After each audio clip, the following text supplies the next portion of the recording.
So we have one married couple on the program tonight. And so this is one half of that married couple, Dr. Renee Tengella. She's a 5th and 6th grade educator here in the Baltimore City Public School System. She's also the director of Peaceful Warriors, Inc. They specialize in yoga and feeling good, all the things we need to calm down as teachers and love on our students. Dr. Renee Tengella.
Hey, y'all.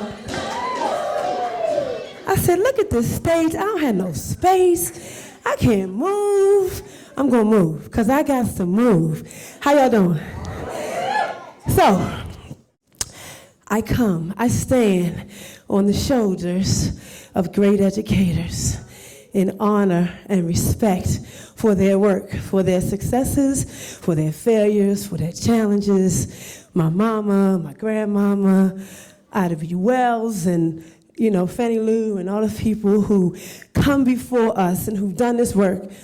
So I'm an educator in Baltimore City Public Schools, coming to you by way of Turner Station. My family is from Turner Station. And then when I first came out of Turner Station when I was a kid, I was like, don't nobody know about this place, but every time I say Turner Station, somebody says, woo! Yes, also, I am the youngest daughter of, my mama and my dad who passed away, but also the only educator, the only person who bit the bug to become an educator in my family. And then I'm the only person, and I'm not bragging, not at all, but I'm just the only person who decided that to get an education, to do better for me and my family, to do masters and a bachelor's, and all from Baltimore, and my doctorate from Morgan State University. And I say that because those are small accomplishments, because my life has just begun. I've been teaching in Baltimore City Public Schools for 22 years. Well, let's go back. 19 years. Let's say the other 3 will say I was doing my thing. I got bit because my nephew, who was coming out of, I think, West Side Elementary School, in the 5th grade, and his mom, full of, a lot of issues, and his family, I was just like, I got to help this boy. This boy about to be a young man, and I just cannot have him falling by the wayside to drugs and alcohol and drop out of employment, all this stuff. So I said, I'm gonna take him. Oh Lord, why did I do that, right? So I said, I'm gonna take him in.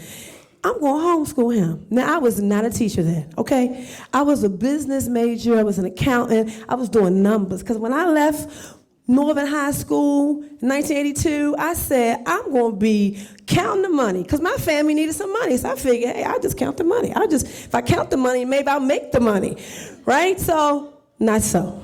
But anyway, it was something that I realized. I had to come to the understanding that my life was to be an educator. And that was like, I already did 20 years. I know, I don't like I did 20 years nowhere, do I, y'all? I know. That's just living your life. But anyway, 20 years of being an accountant in the business, I changed my career. I stopped doing, not immediately, not at the, not just like, okay, I'm just going to be an educator today. No. So what I did was I taught my nephew while I was still working my business gig. And then I realized that this is what I got to do full time. So I went back to school about 20 years later. In 1991, I graduated from the University of Baltimore, and I realized that I needed to do something different. So I decided to, so I went back to Morgan. I feel like I need to get, how we feel like we got to get all these credentials to make us who we are. But no, not really, because I was enough. And I really feeling like now in my life, I see that we all are enough, right? So 20 years ago, when I became a teacher, there was freedom and flexibility to do what you needed to do. Now there is this MSA in the park, taking a walk through the park, where you ain't seen no light, because the park to me, it stifles me. It doesn't allow me to do and be creative, because our children, our babies need outside. They need to be able to touch and feel the world around them. I teach science to 5th and 6th graders, and a lot of them have no idea the amazing planet that we live on, the amazingness of themselves, of their bodies, of their world. So it is my job as an educator to try to give that to them. And they fight me all the time to get information. But I wake up every morning and I decide that I'm going to breathe. And one of the things that, as I was writing this piece, I was thinking that we are on a bus. And the bus that we are on, and y'all all got a ticket. Y'all ain't know, but y'all got a ticket on the bus. And you have a seat on the bus. And on this bus, I want y'all to remember these 3 things. And I don't care if you're teaching or not, because in life, these are 3 important things that we need to do so that we can be healthy and whole. And this thing Santa Lisa talks about is student wholeness.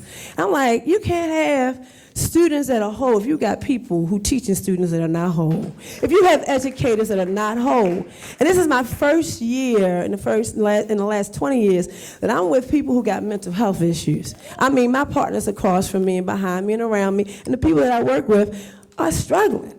So as teachers, we need to self-care. So I'm sorry, I'm skipping. I went past the B. So we're on this bus.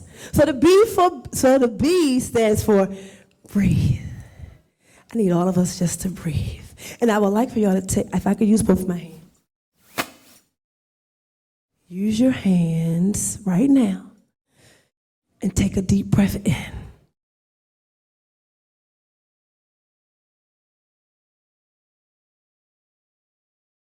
That was so peaceful. These are the brain breaks I give my kids. I say, take 5 deep breaths and just be.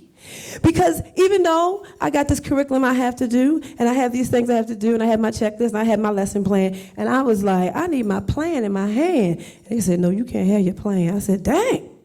So I'm just telling y'all my story, and it makes me feel so wonderful to be able to say it. So we got the B. So we're going to breathe, right? Let's breathe one more time. Come on.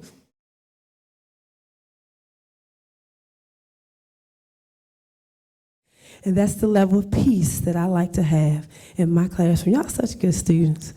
The U on the bus means we got to unplug.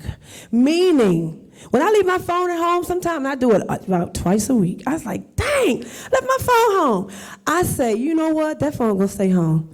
Because if I am plugged into my phone, I'm not plugged into my kids. And I'm not plugged into my life. And I'm not plugged into, what I need to do as an educator and as a person. We are people, believe it or not. So the U on the bus is to unplug. I mean, just like, don't look at that phone, particularly when you're going home. On your way home from the bus, don't pick that phone up. Take your 5 minutes. Because sometimes I'm a mother of 2 twins over there and a daughter at 30. So do the math on that, y'all, okay? So I have to unplug because I can't be who I need to be if I am crazy. So that's the U on the bus. Here's the S. Anybody guess what the S is? Smile is a good one, but smile comes underneath the umbrella of self-care.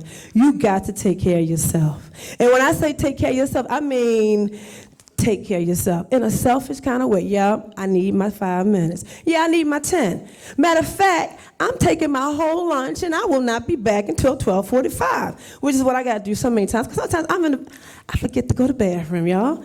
I cannot live my life continually, slightly, just not going to the bathroom. And I be forgetting. So that's the S. So we have on the bus, we're on the bus, and we're riding towards wholeness and happiness. And some people ask me, why do you still teach? And I say, I'm a little bit of cray-cray. But the craziness is a good crazy. And it's because that my kids, my students, the students are my future, and the students represent me. And my community needs good people who are around. And that's why I wake up every morning and I still do this work. Ashe.